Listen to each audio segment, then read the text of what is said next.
What's going on, y'all? Welcome back to the Playbook Small Carrier Market update, where every week we break down the data that actually matters. If you're working one truck, five trucks, you're just trying to stay profitable in this market.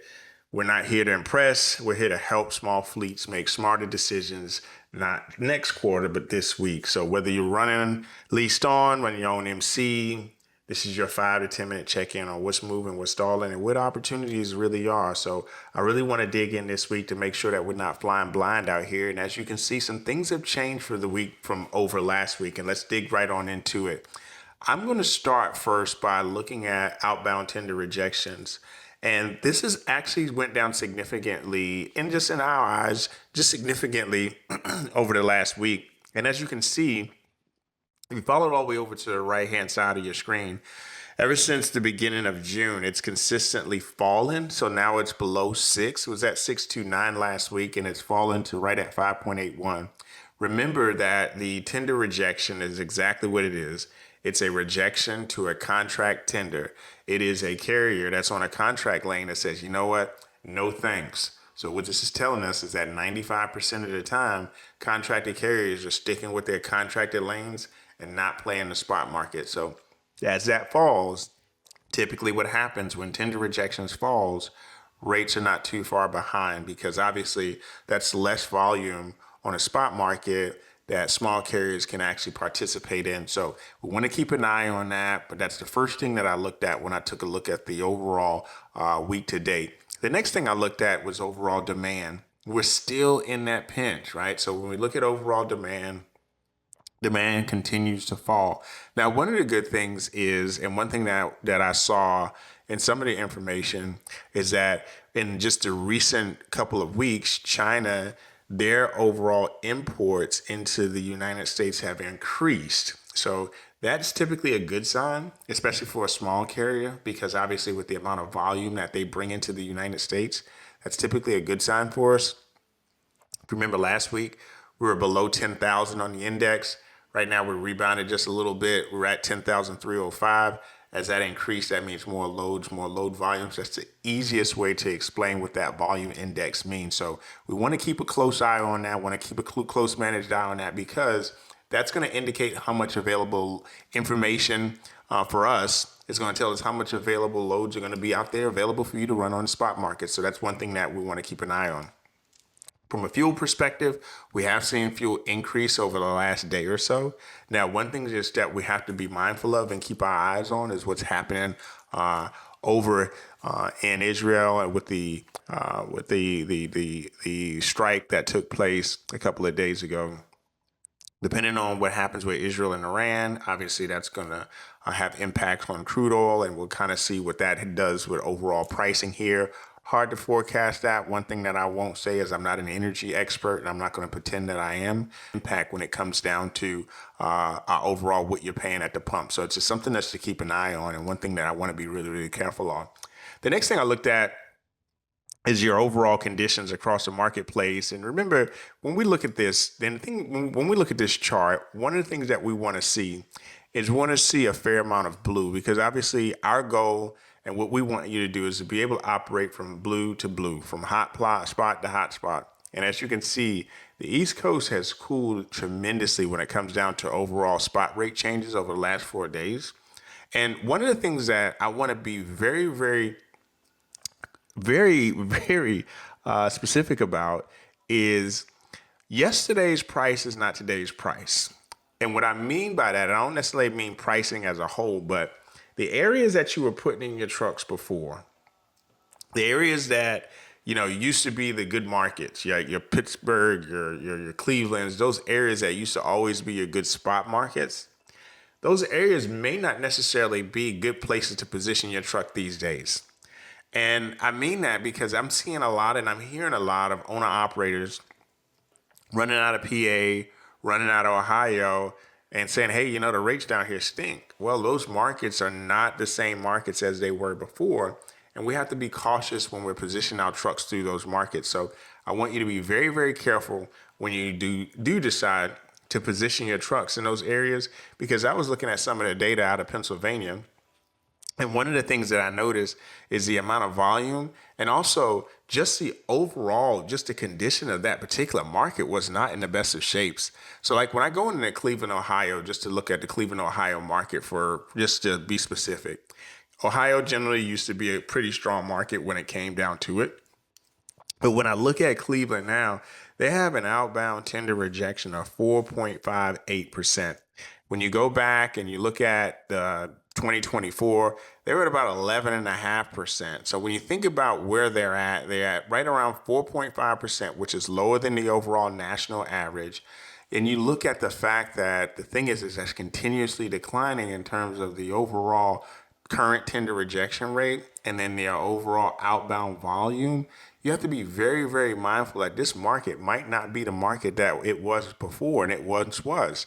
So this market right now currently has excess truck availabilities and the outbound lanes coming out of Cleveland. Those markets don't look as good.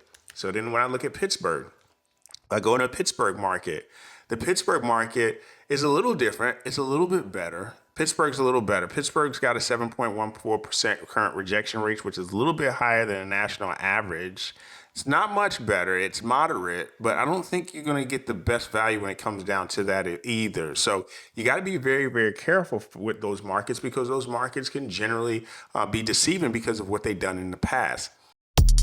The super successful people are part of the 1%. They're part of that very, very small percentage. That's why I don't want you to do things that everybody's doing. I want you to do the small things that nobody else is doing. The people that are most successful in this business treat it like it's the only thing that's bringing income into their household. If you do that, then you'll have the same results. The people that I see most successful in this business operate like they have no other chance. They have nothing else going. This is the only breadwinner that they have in play. I'm Adam Wingfield, and this is the Freight Waste Playbook. But on the adverse, take a look at this. Look at the Savannah market coming out of the south out of Savannah market. Right now, it has a 15% rejection rate. Outbound tender rejection rate is 15%. It is a very, very tight marketplace. It is very, very tight when it comes down to available trucks. And it has limited truck availability. So you have to be very, very mindful that when you're coming out of the Savannah marketplace, it might be take place. And I take the Savannah marketplace and I take a look at the quick rate on the Savannah marketplace. I can look at an origin out of Savannah, and I can say I'm going to Savannah to, let's say, a Baltimore. And one of the things that I can tell you about that is that even if I go in those areas, the crazy thing about that is that if I go in from Savannah to Baltimore, right now I'm looking at the outbound spot rate from Savannah to Baltimore. It's 286, a high of 310. It's a 617 mile trip. I'm able to get out of that 617 miles. I'm able to do 1900 coming from Savannah to Baltimore, right? So you got to be mindful of that because I can take Baltimore and then I can go from Baltimore and scoot over to Pittsburgh. And if I scoot on over to Pittsburgh from Baltimore, I'm looking at, I can do 719, 750 bucks for 247 miles and then work my way back into the area. These are the decisions that you have to consider when it looks down to it, because when you look at the market itself and look at the market direction as a whole, how it's operating, there are certain places that are doing well, that doing very well. And there's certain places in the marketplace, they're not doing so hot. So when it comes down to positioning, it's very, very important that you focus on that positioning there. So that's one of the things that I wanted to showcase too. And then when you look at the overall national spot rate average, right now, the national truckload index is right at $2.26 a mile. It's dropped down off a little bit from last week, not much. Haven't made much change from last week either. Definitely not as high as it was as we led into the beginning of the year from the 252. We had a little rebound as we were leading right out of the end of May into June. One of the things that we got to be mindful of are in 2 weeks, we're getting ready to go into the 4th of July weekend. So hopefully we can see some seasonalities on the buildup on that side, but we know what happens when it comes down to holiday weeks when it does in the freight market. So we have to be very, very mindful of that and be very, very cautious as we kind of plan, especially if you're new in the business. If you first started, if you're just getting started and you haven't ran truckload through a holiday season before, and this is your first holiday season, you're definitely going to want to stay tuned and keep your eyes on what's going on. So Wanted to get in here, give you a quick market update this week, give you a little bit more information.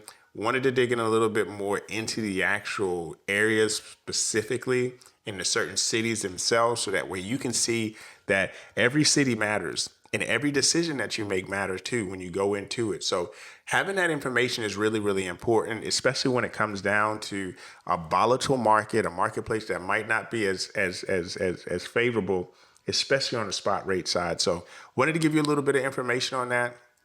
Keep in mind the weather patterns that could impact the business as well. And when I think about weather, I'm thinking about hurricane season as it comes down the pipeline. Think about the opportunities that can be there for you also. So just wanted to give you a quick synopsis on what's going on in the market as a small carrier for this week. This is the things that can help you grow, help you stay in business, and help you stay aligned.